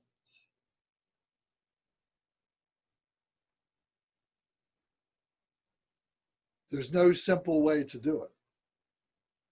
It's doing it out loud. It's you're reciting it with your voice. Your air, your body is using it. You're using your body. Your brain, you begin to focus on the meaning. You hear every single syllable as you're repeating it. And all the mantras are in Sanskrit, not Tibetan. They're in Sanskrit. And Sanskrit was the language that the Buddha taught in. So as we recite this, we are reciting it in the same way that the Buddha did. We are vibrating in the same way that the Buddha did. And if you've done mantra where you've recited, 10 mala rounds, and then you stop, you finish doing your 10 mala rounds, you're vibrating. If you've done it with conviction, if you've done it out loud and not whispered it, but if you've done it with power and conviction, you're vibrating in the same way that the Buddha vibrated. You're bringing your physical body, you're bringing your intellectual body, and you're bringing your heart center, your mind, all together into one. Om, Ahom. And as you do this, you are doing this along with thousands and thousands and thousands of other people, if not hundreds of thousands, if not millions of people who at any given time in the world are reciting these mantras. So you are vibrating along with them. And you can feel the presence of that vibration. So this is the agent of purification. This is how we do it. This is the sword that cuts through. There's no magic bullet. It is doing this breath. It is doing this vocalization. It is becoming the Buddha. By repeating the mantra, we are creating the interdependence to awaken to the result, enlightened speech. Through enlightened speech activities, we will be able to fulfill the purpose of sentient beings. That now we begin to develop bodhicitta. We begin to recognize bodhicitta. We have bodhicitta within us, and now it's activated, it's charged. We know what the wisdom is. We're able to use the method, which is the compassion, the skillful means. We have the joy. We do this joyously. We're so happy to do this. It may be difficult, but we're happy to do it. And we create this equanimity, this sameness, this equipoise, this balance, this strength, this bliss, and this strength that is the heart of the Buddha, of the enlightened ones. It becomes your strength, it becomes your bliss, it becomes your equipoise. And you then know how to do things, when to do them, when not to do things.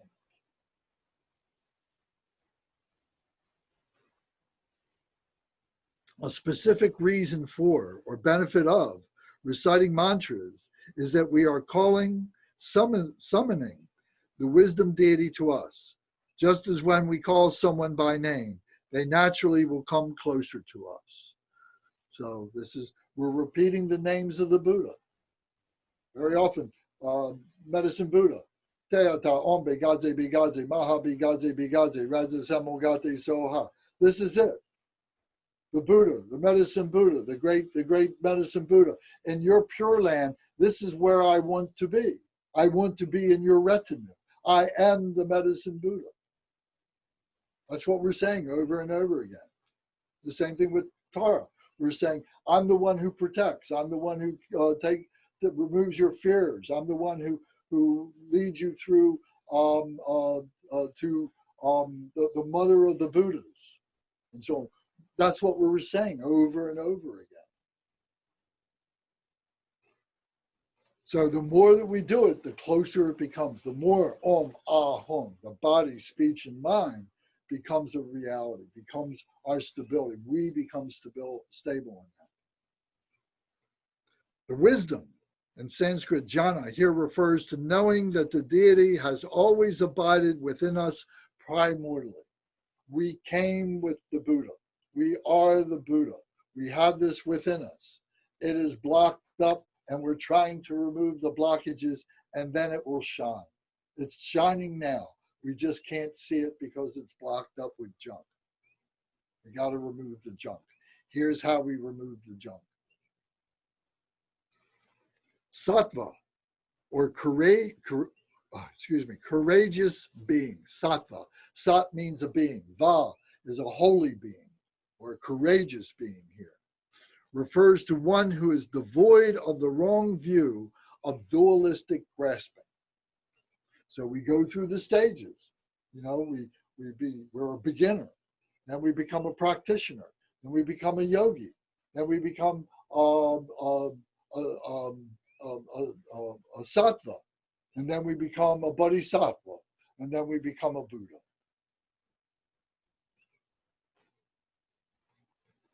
So as we become a bodhisattva, the sattva, then we are reaching the bhumis of the bodhisattva, the highest levels of being a Buddha, a being. It's a human path that we follow, and we become a bodhisattva, a wholly enlightened being. Samadhi refers to the mind's single-pointed attention without wavering. So as we become a yogi, when we come from being a beginner to a practitioner, and then we become a yogi now means union. Now we've really, the body, speech, and mind now is really becoming stable. You're becoming in union. Then you become a siddha, an accomplished one. You really are there. And then you become a wholly enlightened being, the bodhisattva. So that samadhi is the degree of your mindfulness, the degree of your single-pointed awareness, not wavering from other thoughts, from emotions, from monkey mind, from all these different things and so on. So we work to purify that samadhi, to keep it samadhi so we can practice samadhi. And by doing the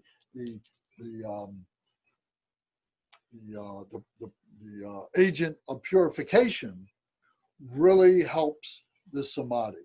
This is the way to increase your samadhi. You don't increase the samadhi by just sitting there and saying, I'm going to blast out all other thought. I haven't been able to do it that way. And not that I'm God's great, but I don't know anybody that has. Everybody I know, it's mantra. That's the way it's done. So it's not a secret, but at the same time, you have to be a proper vessel to be able to hear this. If we said stuff like this to you in the very beginning, everybody would run for cover. But once you get on the path, and once you start making convictions, and you start making commitments, and you start doing practices and so on, and you start seeing the realization that this is really working and everything, then you're ready for more commitment. You're ready for more vows. You're ready for more practice. And you can understand and appreciate this and say, okay, this is the next level. This is what I need to work on now.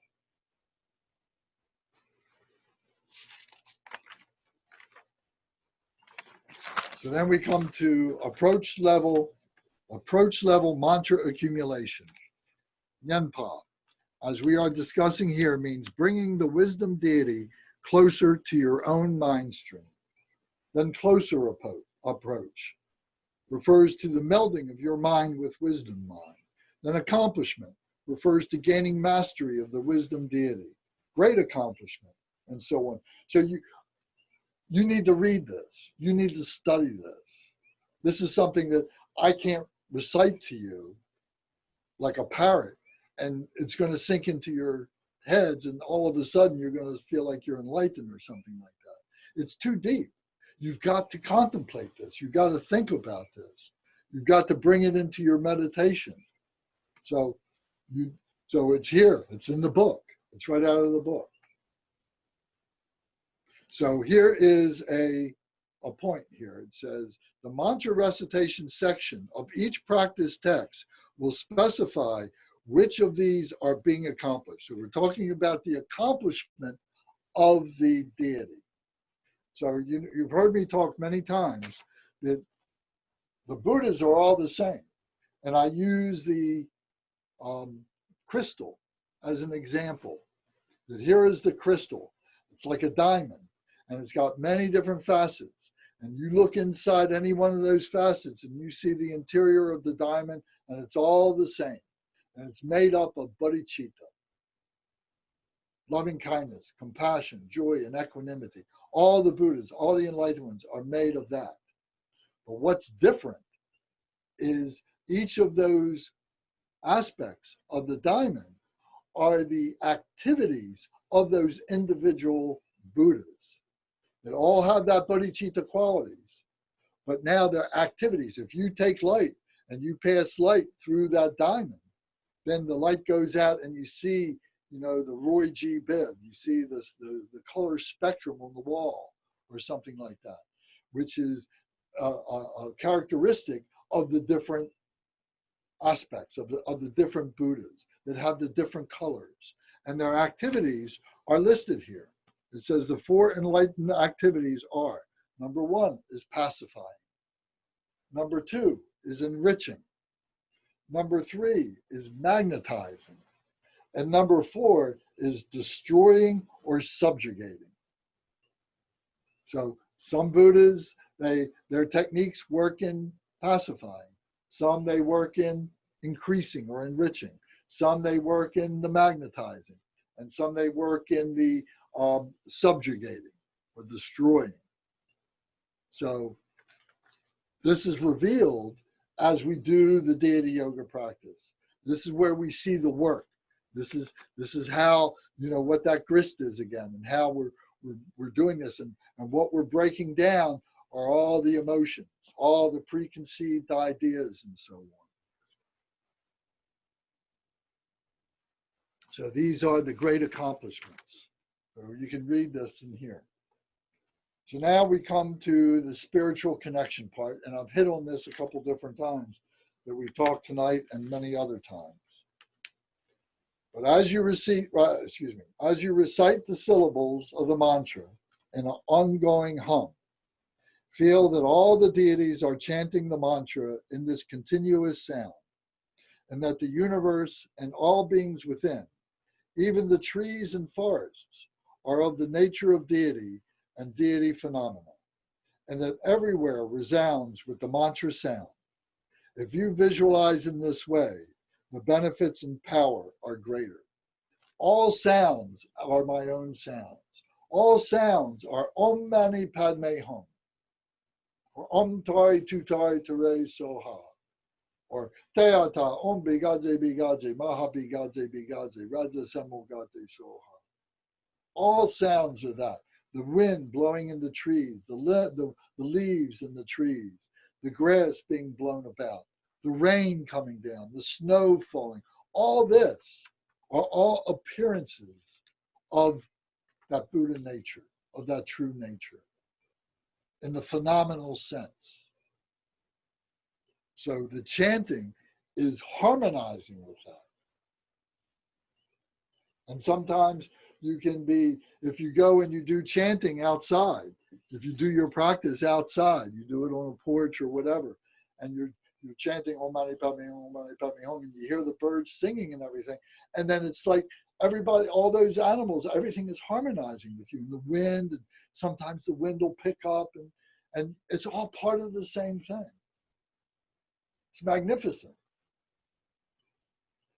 It's the spiritual connection. If you recite the mantra with a distracted, wandering mind, apart from the mere benefit of eroding some of the obscuration of ordinary speech, you will not derive the great siddhi accomplishments. That is why it is important to recite the mantra in an undistracted state of single-pointed samadhi, without wavering, keeping one's mind's attention on the deity appearance. The mantra mallet, the rays of light emanating out and reabsorbing and so forth. So if you remember when we do the generation stage, we visualize the seed syllable, and the seed syllable radiates its light and goes to the Buddhas and Bodhisattvas. Then from the Buddhas and Bodhisattvas, it comes back to the seed with their blessing. And then it comes back into us, and then it goes out to all beings in all directions. It's been charged. It's been blessed by all the enlightened ones, by all the Buddhas and Bodhisattvas, of the light emanating and then reabsorbing, and then going out and in all directions. It's like the sun. The sun is just radiating light with no concern of its heat, of its light, of anything. So when you recite the mantra, be in a state of single-pointed devotion and faith, rather than in a conceptual frame of mind that is trying to examine and analyze the mantra. This means not trying to reinterpret or translate into another language the Dakini script or mantra words, which would prevent the accomplishment of the pranidhana, great inspiration words of truth spoken by the master who codified the mantra. So what that means is, this is Sanskrit. So by uttering these words, Om Mani Padme Hum, which are Sanskrit, and just visualizing, just looking, thinking of the words, or just focusing on the words, just the sound of the words and so on, is enough. And it opens up. It's like a key that opens up the heart, the mind of the Buddha within ourselves. And we don't have to know the meaning. The meaning helps in the beginning stage. The meaning helps to give us confidence that what we're doing, when we're analyzing, when we're looking at why we're doing all this, in the phenomenal sense, when we're building up and understanding why we're doing this. Our mind, we need to understand some things, but then we find that we give way, we let that go, because the English translation is just partial. It doesn't capture the essence of what that mantra is. It's pointing in a direction. But what that mantra is something non-conceptual, is something far beyond that. So we have to allow that to manifest, to open up in our heart center.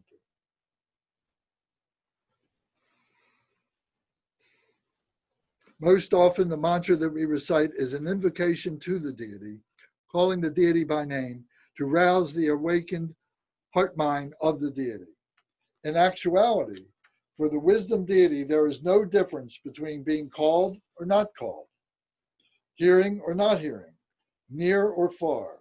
However, when we recite the wisdom mantra, whose nature is Dharmakaya, the awakened speech of all the Buddhas, we gradually erode our obscurations until they are completely purified. The more our obscurations are removed, the closer we naturally feel to the resultant deity. And this is how the blessing of the wisdom deity enter into our mind streams. The deities are already enlightened. They're not attached to us. They're not attached to us. They have no concept of anything like that. Those are all human concepts that we like to project onto the Buddhas. But they're beyond that. And the only way that we can really fathom that, understand that, is through our experience of the glimpse of being the deity. And the more that we do that, the more stable it becomes, the broader it becomes, the deeper it becomes.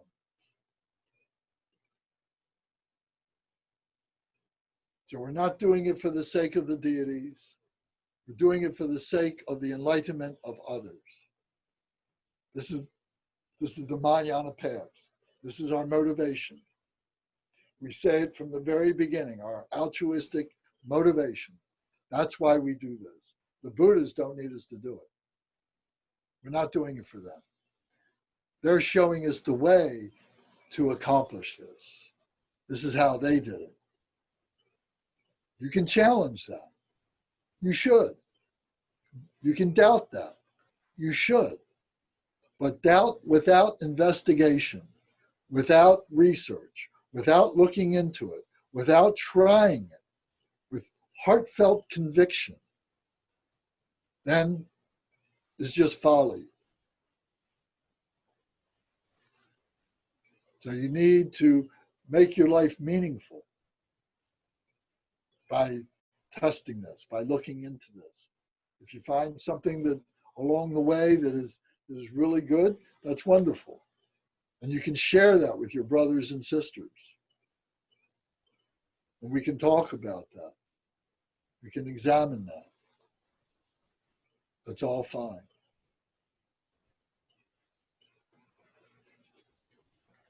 So now we come to the dissolution, which is the deity yoga part. As the dissolution stage of the practice, you are doing an accomplishment practice, and you have visualization in front.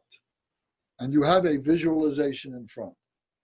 You draw in the visualization to stabilize its wisdom presence and a support or representation if you have one. The meditation card, the Thangka painting, the statue. If you do not have a visualization in front, simply invite the wisdom deities to dissolve in the expanse of Dharmadhatu, the basic space of phenomena. All the Samaya beings dissolve into the self-visualization. So all the deities are all coming in into your heart center.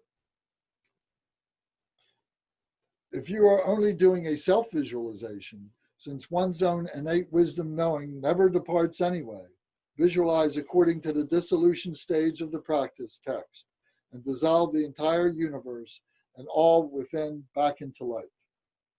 This dissolves into the immeasurable deity palace.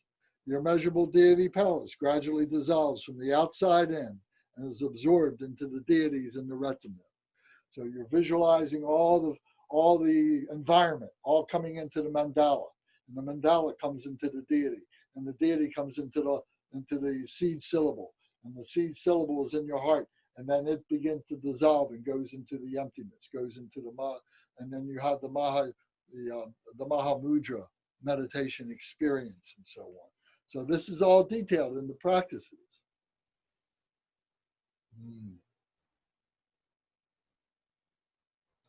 The retinue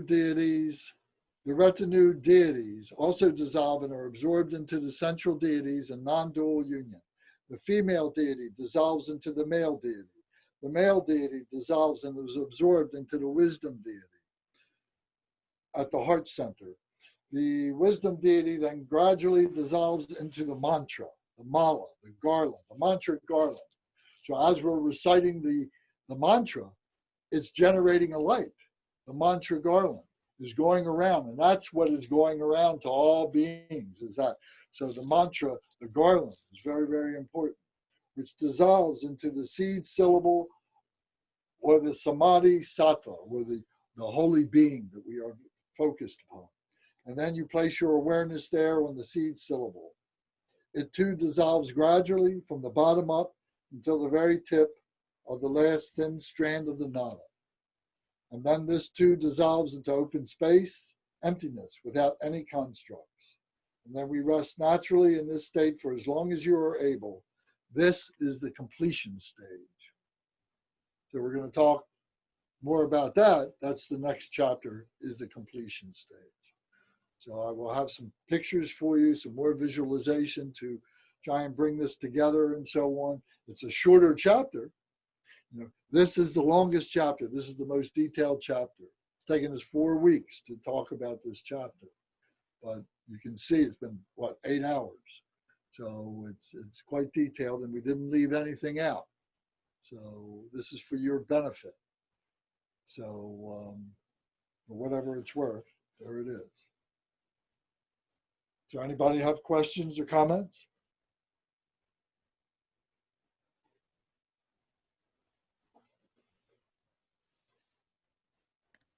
Lance, Yes, sir.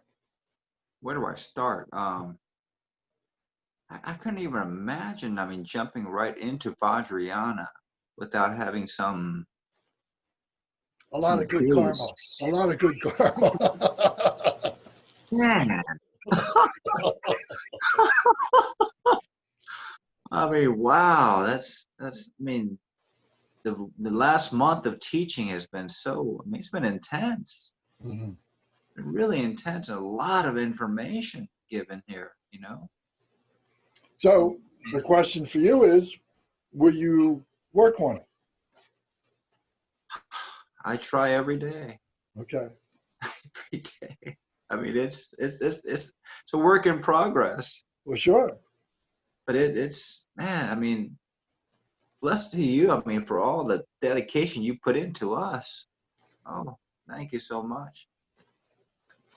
Well, it's a blessing to me what you guys have done to want to be part of this and to want to hear this and to want to practice this. So that's a blessing. So thank you.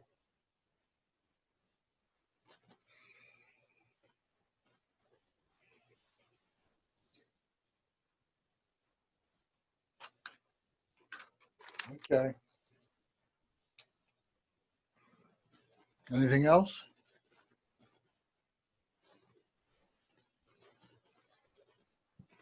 My timing somehow seemed to be perfect. You answered some of my questions I came in with. Thank you very much. Oh, you're welcome.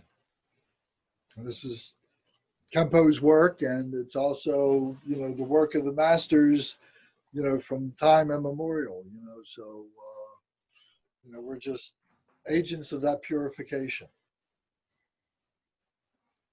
So Lance, Yes. if a person comes up to you and asks you a little explanation on Buddhism, what is the best thing to, or how do you best tell that to somebody without going through all of this? Well, the way I always explain it, to somebody is to say that Buddhism is a philosophy. It's a way to live that leads us to freedom, that leads us to liberation from our emotions, from our confusions, from all the misconceptions that we have of what all the possibilities are. It's not a religion. Buddha is not referred to as a supreme being. The Buddha did not consider himself to be a supreme being. The Buddha taught that we all have that Buddha nature within us. Buddha is a Sanskrit word that means awakened, the awakened one. So the teachings of Sakyamuni Buddha are the method that he used to realize that and stabilize that in his own life. And he offers that to all beings to use that same path for their liberation to freedom. So really, it's just that. Thank you. Hey, Lance, this is Adrian. Hey, Quick question. What do the deities arise from? Is it the nature of the mind? I know that some deity yoga have the. they are omnipresent. They are omnipresent. There is no time or space. They are omnipresent. What is arising is our awareness of that. Is the awareness, right? Is our awareness of that. Gotcha. And this is what the scientists are looking for, when they talk about the singularity and all that kind of stuff. Yeah. The more you know about Buddhist philosophy, the more you realize that that's what the scientists are looking for. And it's in a non-conceptual form. And the scientists are always trying to conceptualize because they have the folly of thinking that they can know. And they spend all their lives, time and money and so on, trying to prove that. You can agree with that or not. It's up to you. But from my point of view, it's not necessary. Yeah. Also, some deities, I don't, and stop me if this is not the right time to talk about this, but they have a body armor. Is that correct? Who has body armor? I'm thinking about Vajrayogini. Like they have Vajravarahi and Yamantakini, and They're all naked. What are you talking about? I'm sorry. They're all naked. Their body armor is their practice, is their purity. That's their body armor. They're not wearing any kind of shields or anything like that. Right. They're not, but that's like inside the sadhana for Vajrayogini. That's what they say. They has a body armor like the. Yes. It's what they represent. Show me, find what it is in the text, and let's talk about it. Okay, so it says like visualizing the body armor at the navel, Om Bam, and you have the syllables Om Bam changes into a red Vajravarahi.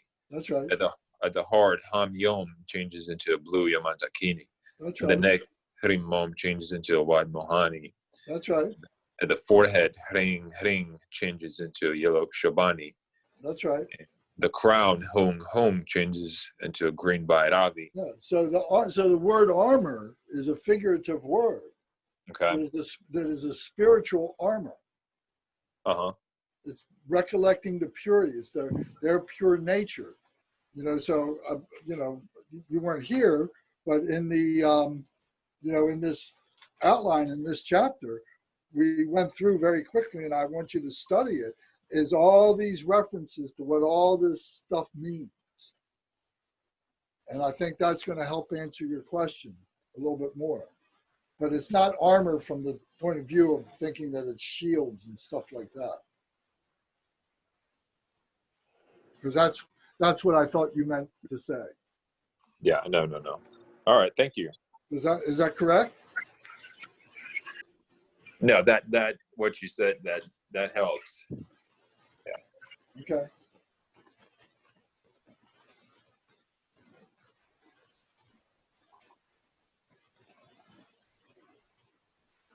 Okay. It was a good question. There's no bad question. And that's what we're doing. We're purifying our recollection. We're purifying what all this means. That's why we need to understand all these details of the appearances of the deity pride and of the I'm losing my mind, of the of the recalling the purity. So this chapter really encapsulates it all. Knowing this chapter, you can read this chapter many, many, many times, and you can kind of, maybe in the beginning you can kind of run it into the ground a little bit because you get caught up in the minutiae of it. It's the kind of thing that you read a couple of times and then you do practice, and then you come back maybe a few months later or something, and then you read it again and it makes more sense to you. If you don't practice it, along with the academic intellectualizing it, you're not going to have the result that you're looking for. So remember that. You've got to have practice along with the intellectualization of it. And then you begin to see between the lines. You begin to understand between the words what the words are trying to say. It's all experience. Lance, can I have one more question? Sure. So when after the dissolution phase, It does say maintain this state as long as possible. What is the purpose of that? What is it? Well, remaining as the deity, remaining as in Dharmakaya, remaining in the Dharmadhatu, remaining in the true nature. After the dissolution? Sure, you bring it back. You know, you do the dissolution, all that goes, and we're going to talk about that in the next chapter. But you talk about, you know, all this all comes down into the heart center and comes down into the seed syllable. And then the seed syllable, you know, goes through a process of becoming invisible, of going into the emptiness, going into the shunyata and so on. And then you meditate in that serenity, into that bliss, into that quiet, into that, you know, maybe no thought. But then when you come out of that, then you're coming back into your normal body again. But now you're bringing that, some of that awakeness with you. You're bringing some of that accomplishment. You've been reborn now as more the deity than you ever were before. So now you're born again, and you're taking that, and to whatever degree you are, now you're assimilating that into your life. And now you're allowing that enlightened activity that deity represents, you're allowing that to actualize, to materialize in your work, in whatever it is that you do, and so on. So I think that's the reference there. Got it. Thank you.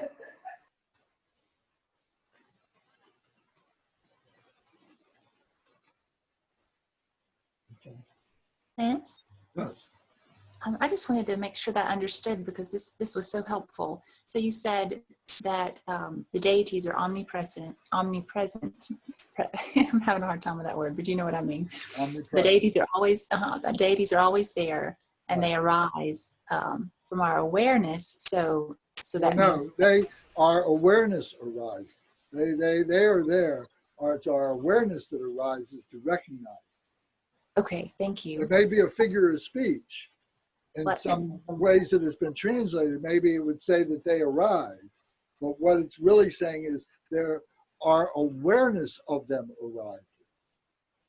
Yeah, that is so helpful to hear it stated Yes. like that. Yes. And so as our awareness of them arises, it's at that point that that duality becomes non-duality, and everything that we label in phenomena, all the labels dissolve. Is that correct? We begin to experience that, yes. Begin to, yeah. If we're thinking about it, we're thinking about it as a dualistic being. When we're thinking, we're dualistic. So you got to get past thought. That's the meditation.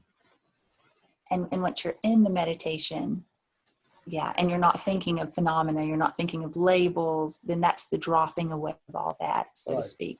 But then your brain catches up and starts realizing, oh, I haven't thought for the past 5 minutes. Right. Yeah. And then you're back to conceptualizing again. So when we get to a point where we feel like we're getting a little deeper in our meditation, and then a thought arises, I'm probably complicating things, but the best thing to do is just let it go. Is that right? Because it feels like, oh my gosh, I'm almost there, but then something happens and then I react to that thought. I mean, it could be simple. I mean, it could be something very simple, very, very mundane. Well, that's right. That's exactly right. So either you become adept enough to be able to just let it go, mm-hmm. and it's gone, or you need to come back and you need to reprocess to get to the point where you can let it go.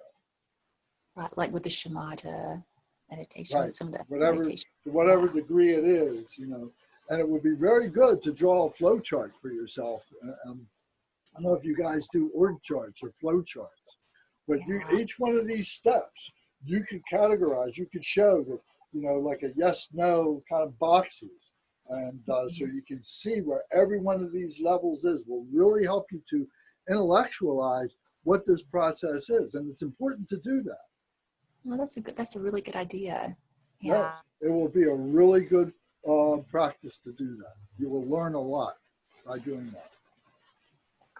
Okay. Thank you so much. You're welcome. I appreciate that. So you take this chapter or you take the whole book and you begin at the beginning and you have a long piece of paper or several pieces of paper and you start making notes for yourself. We start off at the very beginning when we were talking about the 4 thoughts that turn the mind to the Dharma. Then we went to loving kindness, then we went to compassion, and so on and so on and so on. And do that. And then once you get to this chapter, then there's a whole bunch of little stuff, in there. So it'll really help you to understand this. This is what this is all about. This is how we develop one-pointed mindfulness. This is part of it. The other part of it is doing the chanting. The other part is giving yourself time to do the meditation. So it all contributes. It's all, it's all part of the process. It all has a functionality within this system. And I say this truthfully because this is the way I've done it. I'm a bit of a scientist, and I'm a technical kind of a person. And I break things down and I put them back together again. And that's how I learn this stuff. I'm not saying it's right for everybody, but it's certainly how I've done it. And I recommend it for anybody, if they haven't done it, to try it. You wouldn't necessarily do Patanjali's for you. Do you use the Sutras of Patanjali when you're using the yoga and you're talking yoga with this? No, I don't do body yoga anymore. Very little. I like to do it. I like to do it, but I've gotten to the age where something always hurts. So I stopped doing it. I spend my time doing meditation yoga.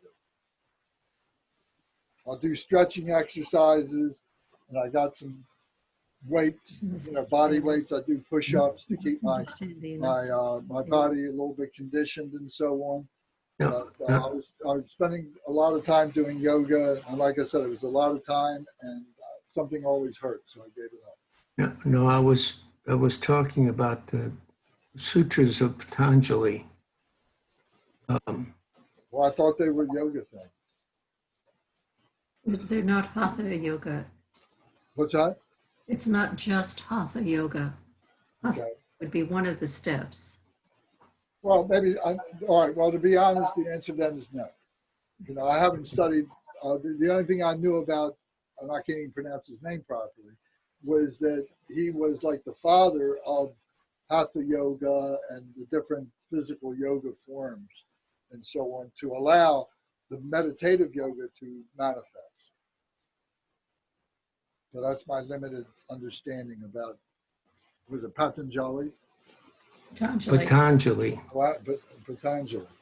Yeah, Patanjali Sutras. Yeah. When I learned Hatha yoga, back in the early 70s, we would do, like 12 different poses, and we would hold the pose for 5 or 7 minutes or whatever, and during that time, try and have a meditative experience. They don't teach that anymore that I know about. I've heard people talking about this. In Western yoga, they don't do that. It's just physical yoga. They don't teach the meditative part at each pose. Is that correct? Is that your experience? Aspect of doing Hatha yoga, but they're not all done that way. Yeah, Hatha yoga is just the physical poses. Okay. Well, like I said, I learned it with doing a meditation at the end of each one. Well, usually after you do the physical class, you do pranayama, and then you go into a meditation stage. Okay. Well, whatever works. I wouldn't say Yes. no, whatever works for you. Everything works at one time or another. Yep. All right. Well, unless anybody has something else you want to talk about, I really, really appreciate your attention to all this, for these number of weeks, and we're going to finish the book. We've got another, we got the completion stage to do, and then a conclusion part. I don't know how long that is, but we got a few pages to do on the conclusion part, on the completion stage. So maybe we can get that done in 1 week or maybe 2 weeks. We'll see. But I'm committed to doing this completely with you, to help you, to inspire you to continue your work doing that. Okay, so let's take our prayer books and do our dedication, please. So all these things are worthy of meditation themselves. All these prayers are meditations themselves for you to spend time with and dissect, and one line at a time, one word at a time, and be sure that you understand the meaning of all these, and putting it all back together again. And with each one of these teachings, I think there's more stuff to be able to recognize that are embedded in all these prayers. So we're on page 18, and we do the lineage dedication. Dorje Chang, Talopa, Naropa, Marpa, Milarepa, Gomolor Gampopa, Magmojupa, Lordri Kumpa. Please bestow upon us the most auspicious blessing of all the Kaju Lama. By this virtue, may I achieve the all-knowing state. May all who travel in the waves of birth, old age, sickness, and death cross the ocean of samsara by defeating all enemies, confusion, the cause of suffering. Bodhicitta, the excellent and precious mind. Where it is unborn, may it arise. Where it is born, may it not decline, but ever increase higher and higher. I pray that the Lama may have good health. I pray that the Lama may have long life. I pray that your Dharma activities spread far and wide. I pray that I may not be separated from you. As Manjushri, the warrior, realized the ultimate state, and as did Samantabhadra, I will follow in their path and fully dedicate all merit for all sentient beings. By the blessing of the Buddha who attained the three kayas, by the blessing of the truth of the unchanging Dharma as such, by the blessing of the indivisible Sangha order, may the merit I share bear fruit. Next page. By the virtues collected in the three times, by myself and all beings in samsara and nirvana, and by the innate word of virtue, may I and all sentient beings quickly attain unsurpassed, perfect, complete, and precious enlightenment. May the teachings of the great Trikumpa Ratna Shri, who is omniscient, Lord of the Dharma, master of interdependence, continue and increase through study, practice, contemplation, and meditation until the end of samsara. Om, Ah, Om. Om, Ah, Om. Om, Ah, Om. May the body, speech, and mind of all the Buddhas and the enlightened ones become inseparable from my body, speech, and mind. Thank you all very, very much.